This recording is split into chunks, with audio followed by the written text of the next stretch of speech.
నమస్కారం. లైవ్ షోకి స్వాగతం. ముందుగా ఈరోజు ఉన్నటువంటి ఇంట్రెస్టింగ్ ఇంపార్టెంట్ విశేషాలు అలాగే కొన్ని వీడియోలు చూసిన తర్వాత చర్చలోకి వెళదాం. ఈరోజు తెలుగు రాష్ట్రాల్లో అత్యంత సంచలనమైనటువంటి వార్త, A1గా కేటీఆర్, ఫార్ములా ఈ కార్ రేసు వ్యవహారంపై ACB case,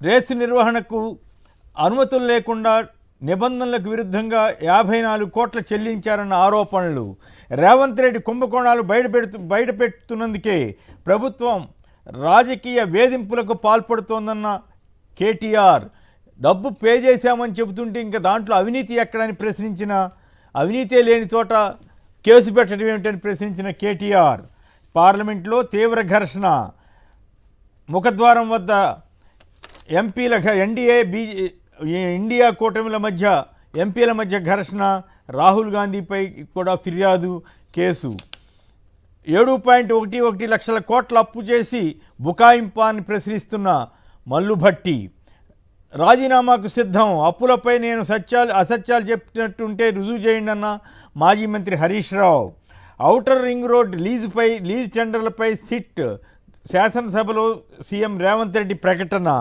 KTR A1 formula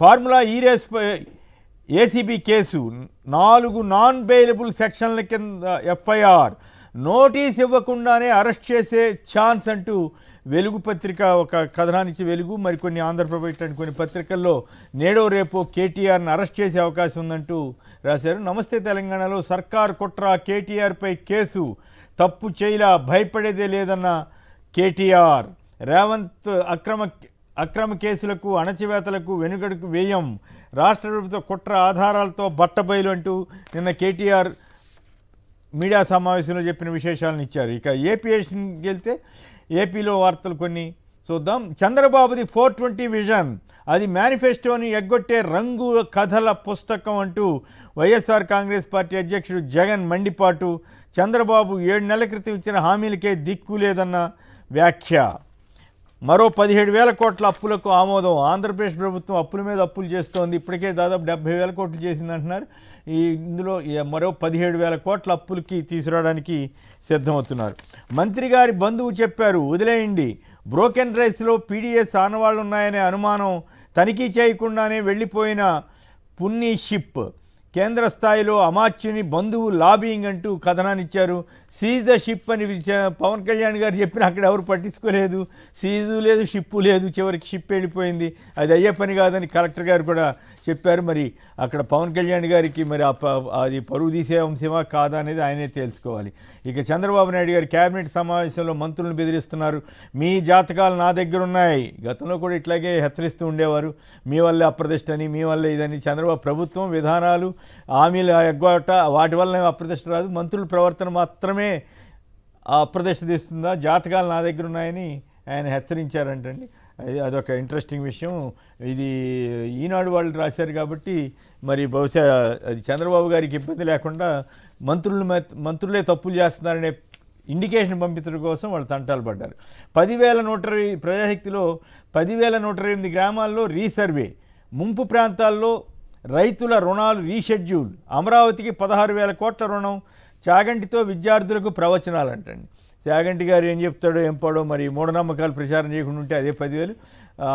ఈ 10,000 రీసర్వే మీద జగన్ గారు గవర్నమెంట్ చాలా పద్ధతిగా సర్వేలు చేసి ఎక్కడైనా లోపాలుంటే ఉండొచ్చు, కానీ ఆ సర్వేని తప్పుపట్టి అసలు సర్వే తప్పు మేము రద్దు చేస్తామని చెప్పిన ఏపీ ప్రభుత్వం ఇప్పుడు మళ్ళీ రీసర్వే ప్రాజెక్ట్ని కొనసాగిస్తోంది. ఎందుకంటే కేంద్ర ప్రభుత్వం ఆదేశం, కేంద్ర ప్రభుత్వం దానికోసం 500 కోట్ల ప్రోత్సాహం కూడా ఇచ్చింది.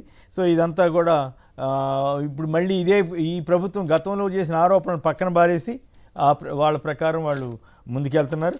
ఇక ఇంకో బిల్డప్ దీంట్లో చంద్రబాబుపై కేసు ఫైల్లో మార్పులు జరిగాయంటూ ఆంధ్రజ్యోతి వాళ్ళు ఏదో కథనం రాశారు. ఇవి ఇంట్రెస్టింగ్ వార్తలు. కొన్ని వీడియోలు కూడా చూసిన తర్వాత చర్చలోకి వెళదాం.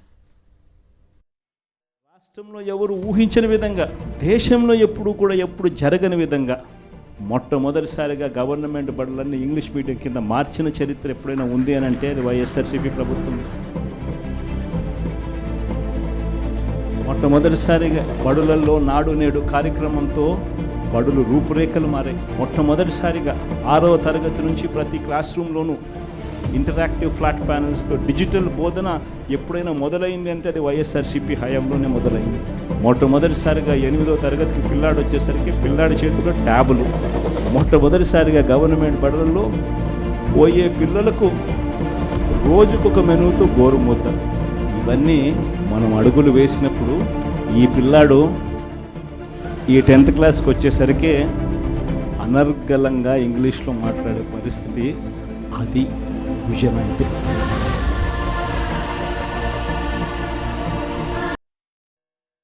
నేను తమరిని రిక్వెస్ట్ చేస్తా ఉన్నా ఏదో శాసనసభ సమావేశాలు జరుగుతున్న సందర్భంగా నేను మిమ్మల్ని రిక్వెస్ట్ చేస్తా ఉన్నా సార్, ప్రభుత్వాన్ని కూడా కోరుతా ఉన్నా.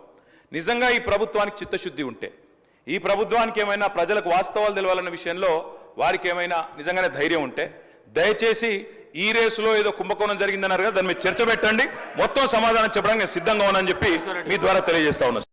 హెచ్ఎండిఏ అకౌంట్ ఇండియన్ ఓవర్సీస్ బ్యాంక్లో ఉంది. అందులోకి వెళ్ళి డైరెక్ట్గా డబ్బులు ట్రాన్స్ఫర్ అయినాయి, తబాదలు అయినాయి. ఇండియన్ ఓవర్సీస్ బ్యాంక్ అనేది నేషనలైజ్డ్ బ్యాంక్, అదేం ప్రైవేట్ బ్యాంక్ కాదు, చిన్న చిత్క బ్యాంక్ కాదు. వాళ్ళు ఏది చేసినా వాళ్ళు 100 ట్రాన్స్ఫర్లు చేస్తారు. ఆర్బీఐ, ఇంకో బీఐ, అన్ని బీఐల పర్మిషన్లు తీసుకునే చేస్తారు. డబ్బులు హెచ్ఎండిఏ, మాకు ఆ హెచ్ఎండిఏ యాక్ట్ ఎంపవర్స్ అస్. మున్సిపల్ అడ్మినిస్ట్రేషన్ డిపార్ట్మెంట్తో అగ్రిమెంట్ ఉండింది.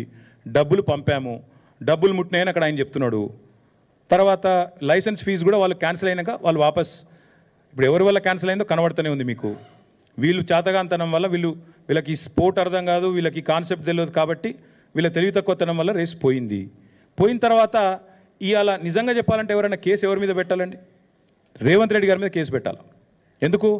ఒక ఇంత అద్భుతమైన రేస్ను హైదరాబాద్ కాకుండా చేసి, ఇండియాకు కాకుండా చేసి, ఇండియాను ప్రపంచవ్యాప్తంగా బదనాం చేసినందుకు, ఇజ్జత్ తీసినందుకు ఆయన మీద కేసు పెట్టాలి. నేను ఊరికే అంటలేను, మీరు చూడండి. ఇగో this is report, international report again. దీని క్యాన్సిలేషన్ వల్ల ప్రపంచవ్యాప్తంగా మనకు సిగ్గు. It is a shameful thing. ఇండియాకి జరిగే నష్టం ఇది. మోటార్ స్పోర్టింగ్లో మళ్ళీ ఎవడు నమ్మడు వీళ్ళను. It's an indelible mark. ఇది మంచిది కాదు వీళ్ళకి అని చెప్పి రేసర్లు, రేస్ డ్రైవర్లు వాళ్ళందరూ మాట్లాడిన మాట. ఎన్నికల ముందు హడావిడిగా వాళ్ళ క్లియర్గా తెలుసు, ప్రజలు తిరస్కరించారు, ప్రజలు ఓడించబోతున్నారు, ప్రజలు పెట్టబోతున్నారని తెలిసి ఉన్నదల్లా తెగ నమ్ముకొని దేశం విడిచి పారిపోవాలన్న ఆలోచనతో ఔటర్ రింగ్ రోడ్డుని అమ్ముకున్నారు.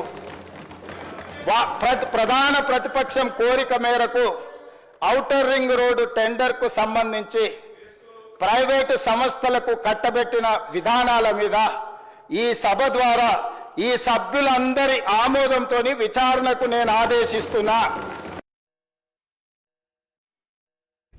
రైట్.